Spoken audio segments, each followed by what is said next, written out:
Аливаа хотын өдөр тутмын амьдралын хэв хэмнэлийг тодорхойлдог гол зүйл маань зам тээврийн хөдөлгөөн байдаг. Тэгэхээр аль ч улсад зам тээврийн хөдөлгөөнийг зохицуулдаг гол зүйл нь дүрм.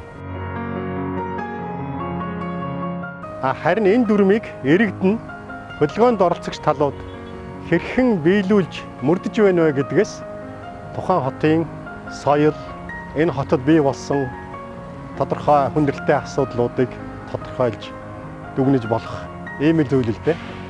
Тэгэхээр хүн болгон иргэнийхээ хувьд бусдыг хүндэлж, соёлтой хамгийн гол нь дүрмээрээ явах нь бид бүгдийн хамгийн гол эрхэмлэх зүйлээ. Замын хөдөлгөөнд оролцогч бүх талууд иргэдээ дураараа бишээ дүрмээрээ